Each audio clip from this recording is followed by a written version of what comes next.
اللہ دا قرآن فرماندا ہے والعصر ان الانسان لفی خسر، فرمایا قسم زمانے دی بے شک انسان بڑے گھاٹے وچے، اے انسان دیاں انہاں لمحیاں وانگر نہیں جڑے نیکی تے عطایت وچ گزارے جان تے آخرت وچ ہیرا بن جان گے، تے جے ضائع کر دیتے تے محشر وچ بندہ روندے آکھے گا کاش میں اپنے لمحے اللہ دیاں فرما برداریاں دے وچ گزارے ہوندے۔ سچ دسی جے تہاڈے کول سونے نال بھری تھیلی ہووے اونوں تسی ندی وچ سٹ دیو گے، پر انسان روز اپنے ہتھاں نال اے کر رہا ہے، وقت دے قیمتی لمحے ضائع کر کے۔ امام غزالی رحمت اللہ علیہ لکھ دینے ایک بندے نو جنگل وچ پتھراں نال بھری تھیلی ملی، او سمجھیا اے عام پتھر نے تے راہ دے وچ ندی نالے وچ سٹ دتے،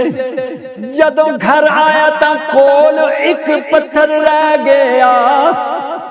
اندے دوست جو کہ گوہر شناس سی انہوں پتھر ویکھ کے آکھیا اے تے ہیرا اے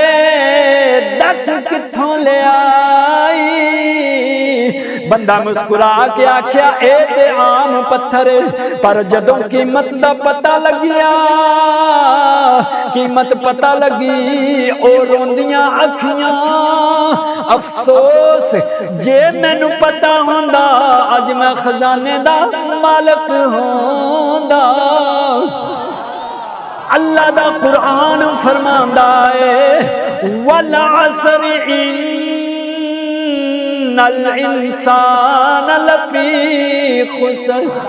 فرمایا قسم زمانے دی بے شک انسان بڑے گھاٹے وچے، اے انسان دیاں انہاں لمحیاں وانگر نہیں جڑے نیکی تے عطایت وچ گزارے جان تے آخرت وچ ہیرا بن جان گے، تے جے ضائع کر دیتے تے محشر وچ بندہ روندے آکھے گا کاش میں اپنے لمحے اللہ دیاں فرما برداریاں دے وچ گزارے ہوندے۔ زندگی ایک مسافر کا مختصر سفر ہے، نیکی کے سوا یہاں سب کچھ بے اثر ہے۔ نوجوانوں آج تو عہد کریے روز گھٹ تو گھٹ ایک لمحہ اللہ دی یاد قرآن دی تلاوت یا نماز نو دیواں گے، کیونکہ زندگی ہر پل موت والے آگے بڑھ رہی ہے، ہر پل قیمتی کرو ہر پل قیمتی ہے، رب دے ذکر وچ لایا کر موت دے راہی نو نیکی نال سجایا کر، موت دے راہی نو نیکی